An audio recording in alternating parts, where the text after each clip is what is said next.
விளையாட்டே அது. தனது ஆணவம் மற்றும் மனத்தினை எவன் வெல்கிறானோ அவனே உண்மையில் மாவீரனாவான். அவனே சுதந்திர புருஷன். இந்த வெற்றியை அடைவதற்காகத்தான் ஒருவன் மேல்நிலையில் உள்ள ஆன்மீகவாதியான குரு ஒருவரிடம் சரணடைகிறான். இத்தகைய சரணாகதியால் அவன் தனது கீழான ஆணவத்தை இல்லாததாக்கி அகண்ட சிதானந்த பேரின்பத்தை அனுபவிக்கிறான். மனிதனின் ஊசலாடும் நம்பிக்கையை ஸ்திரப்படுத்தி உறுதிப்படுத்துவதற்கும் எல்லா வழிபாட்டின் பலனையும் பெறச் செய்வதற்கும் குரு தத்துவத்தை நமது முன்னோர் தெய்வீகமயமாக்கியுள்ளனர்.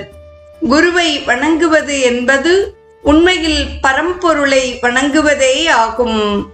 அழிவையே மையமாக கொண்டு விளங்கும் இவ்வுலகில் மாற்றுலக தூதுவர் போல குரு அமைகிறார். தனது நாட்டின் பிரதிநிதியாக ஒரு தூதுவர் விளங்குவதைப் போல தான் அடைந்த மேலாம் நிலையின் பிரதிநிதியாக குரு திகழ்கிறார்.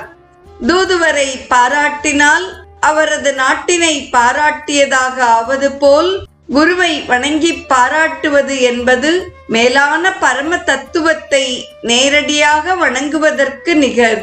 தொலைவில் உள்ள கண்ணுக்கு தெரியாத ஒரு